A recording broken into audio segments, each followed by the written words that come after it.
Olá pessoal, tudo bem? Estamos de volta. Hoje a gente vai falar um pouco sobre matéria-prima. Por que ele é tão importante quanto escolher bons equipamentos, ter um bom financiamento, escolher bem os seus funcionários? Então é sobre isso que a gente vai falar hoje. Como escolher da melhor forma possível a sua matéria-prima para que você não tenha nenhuma complicação no futuro. Tudo bem? Roda a vinheta e a gente já volta.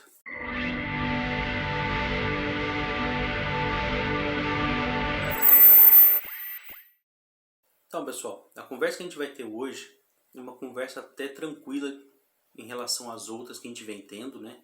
A gente fala um pouco de finança, a gente fala um pouco de equipamento, processamento, né? Hoje a gente vai falar sobre matéria-prima. Por que ela é tão importante quanto o equipamento, quanto o processamento ou até mesmo quanto aos funcionários que você vai escolher? A matéria-prima ela é o ponto primordial para você decidir se você vai ter uma ração de qualidade ou se você vai ter uma ração de baixa qualidade. As pessoas quando começam a produzir ração, elas até começam com produto de boa qualidade, com os melhores fornecedores, fazem uma formulação com alto nível de qualidade também, escolhe um bom formulador. Mas com o passar do tempo, com a concorrência que é muito acirrada, as pessoas começam a procurar formas de baratear essa formulação e começam a substituir os ingredientes para que eles tenham o mesmo apelo nutricional, conforme está registrado no Ministério da Agricultura, mas que ele tenha um custo um pouco menor. Às vezes esse custo ele pode realmente reduzir, mas a qualidade ela acompanha justamente por conta do preço. Às vezes essa matéria-prima que ele vai comprar é uma matéria-prima que já está em um processo de oxidação, uma matéria-prima quebrada, um milho quebrado, uma bandinha de feijão. São produtos que às vezes tem um óleo que é altamente importante para a formulação e esse óleo já está sendo oxidado, a proteína já está sendo degradada, o carboidrato também. Então não convém fazer essas substituições. Qual que é a melhor forma hoje de se fazer uma formulação com alta qualidade, com um custo adequado e que no futuro você não tenha que fazer essas adaptações? Por conta da concorrência que a gente já comentou, que está muito acirrada, eu até deixo para vocês os vídeos aqui em cima dos vídeos que a gente já comentou sobre isso já. A melhor forma de você fazer isso é fazer uma compra planejada, com o menor preço possível. Isso é uma responsabilidade do seu setor de compras. São eles que, juntamente com o PCP, com o Programa e Controle da Produção, são responsáveis de fazer com que essas matérias-primas cheguem com a melhor qualidade possível, com o menor preço possível também. Então, conforme a programação é lançada durante o mês, o PCP, juntamente com compras, é responsável por fazer essa programação de compras. Principalmente para as pessoas que ainda trabalham com a ração de combate e a margem de lucro é muito reduzida, é importante você comprar com antecipação, principalmente as commodities, que é o milho e a soja, o farelo de soja, né? E, se possível, na maior quantidade possível. Claro que se sua fábrica permitir que você tenha esse estoque. Porque fazer armazenamento em local indevido, com um empilhamento indevido, isso vai acabar gerando uma degradação, vai gerar uma oxidação desses produtos, ou até mesmo um acúmulo de ratos, ou outros insetos, ou outros animais peçonhentos também, que são prejudiciais à qualidade dessa ração. Eu acredito que eu comento bastante isso com vocês aqui a respeito das matérias-primas. As principais matérias-primas utilizadas hoje são o milho, o farelo de soja, o farelo de trigo, às vezes um sorgo, às vezes um triguilho, ou às vezes um milheto também. Mas, conforme o mundo vem se desenvolvendo, conforme as tecnologias vêm se desenvolvendo, a gente tem feito pesquisas mais aprofundadas para poder utilizar outros ingredientes também. Não somente na parte de farinhas de origem animal, mas também na parte de origem vegetal. Um assunto que eu venho divulgando bastante, principalmente no portal, ainda não fiz vídeo sobre ele porque não é um assunto muito voltado para ração ainda, mas tem ganhado uma atenção especial, é o desenvolvimento do etanol a partir do grão de milho, da fermentação do milho. O que isso é importante para a gente saber hoje? Depois que o milho é fermentado e ele é prensado para poder tirar o excesso de álcool, para poder passar para a parte de destilação, ele gera um resíduo, que é o DDGS. E esse DDGS, por conta da fermentação, da parte dos micro-organismos durante a fermentação de produção do álcool, ele faz com que o milho tenha uma elevação da sua quantidade de proteína. E justamente esse produto, hoje, por falta de processamento, ele é oferecido da forma sem secar. Digamos que é uma forma in natura dele, mas que para poder ter um processamento com alto grau de entrega, para poder chegar mais longe, ele precisa ser seco, porque ele tem uma umidade hoje em torno de 40 a 50% de umidade. Então, onde tem uma empresa hoje, uma destilaria, que trabalha com esse produto, ele acaba fornecendo esse produto para confinamentos ou empresas locais que tem o uso desse wet DDGS, né, que seria o DDGS úmido ainda, sem a secagem.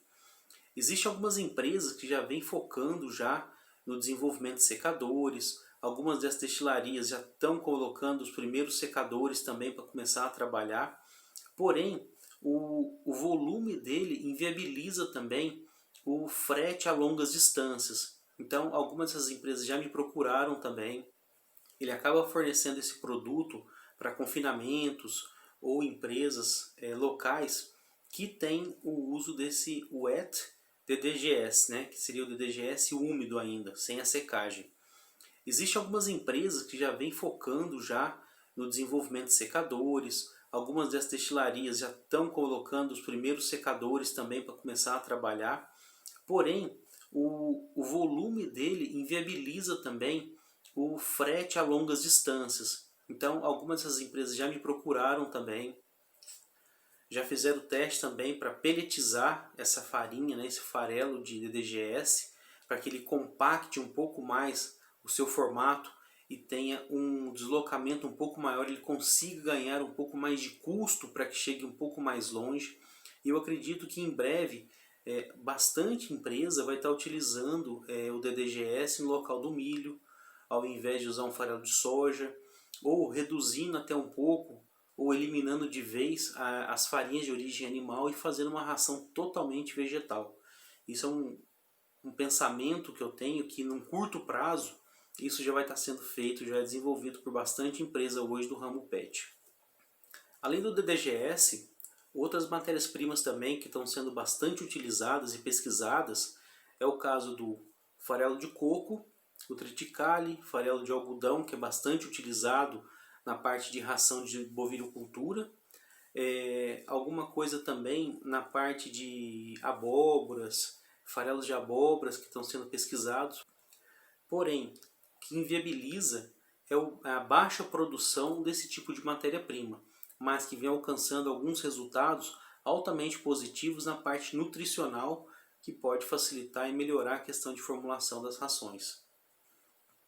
Falando a respeito das farinhas de origem animal, não tem nada de muito novo nessa parte. Então a gente tem as farinhas de carne, farinhas de vísceras, farinhas de osso e farinhas de sangue, que podem ser adquiridos a partir de produção de carne de bovinocultura, a partir de suinocultura e avicultura, que são as principais hoje do mercado. Mas, com o advento de novas formulações e com um novo marketing também que a gente vem trabalhado, vem conversado bastante, tem se utilizado também muito farinha de carne de cordeiro, farinha de carne de salmão, também que é bastante utilizado para ração de gato.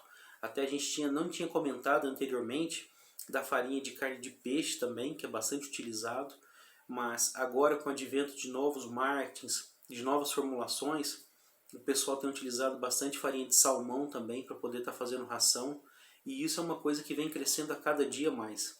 Recentemente eu até coloquei uma notícia aqui no site, eu posso deixar o link para vocês aqui abaixo na descrição, falando que já tem pesquisas já para poder fazer a criação de salmão aqui no Brasil. Então é uma coisa que vai validar ainda mais essas novas formulações e vai facilitar a compra da matéria-prima, porque a gente vai ter bastante empresa próxima às fábricas de ração disponibilizando esses produtos. Uma curiosidade, que eu não sei se todos sabem, mas é legal a gente estar comentando aqui também, é que essas farinhas de origem animal, nem sempre elas chegam para as fábricas de ração sem ser processadas. Para que essas farinhas fiquem armazenadas um longo tempo e quando for processadas elas ainda têm uma alta qualidade, elas passam por uma empresa intermediária entre o frigorífico onde é feito o cozimento e a retirada de água dessas farinhas e a fábrica de ração, onde ela é totalmente processada, misturada com os outros ingredientes para fazer a ração.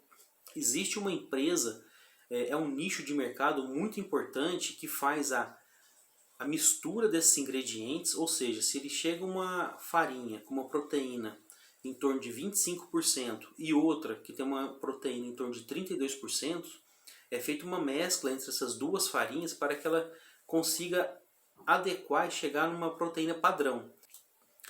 A função dessas empresas de processamento de farinha de carne é fazer a formulação, ou seja, pegar uma farinha de carne que tem uma alta quantidade de proteína, com uma que tem uma quantidade intermediária ou menor, e fazer toda a gama de produção que ela tem no seu catálogo, ou seja, uma farinha de carne com 28% de proteína, outra com 32%, outra pode ter 46% de proteína, e ele só alcança isso fazendo a mistura dessa farinha de carne, ou seja, ele pega um pouco de uma, um pouco de outra, faz a mistura e faz a análise de proteína para ver se realmente está naquele padrão, para que quando o cliente compre, ele tenha noção que a farinha de carne vai estar com 32%, ou com 28%, ou com 46% de proteína.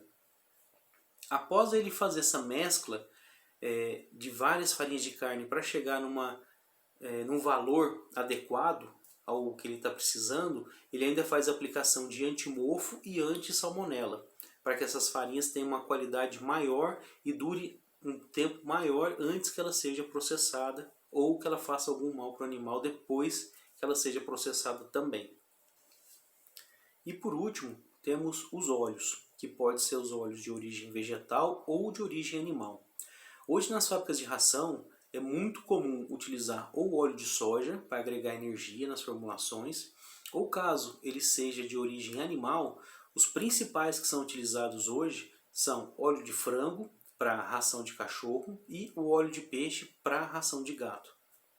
O sebo bovino ele foi muito utilizado no passado, mas ele tem uma propriedade que é muito complicado e que dá um aspecto opaco à ração e sem brilho. Então por isso que ele foi substituído aos poucos. Existem alguns clientes, alguns amigos que produzem ração, que estão mais ao norte do Brasil, centro-oeste também, que ainda utilizam o sebo por não ter nenhuma empresa de processamento ou de óleo de soja ou de óleo de frango próximo a eles. Fico por aqui, um forte abraço e até a próxima semana. Até logo.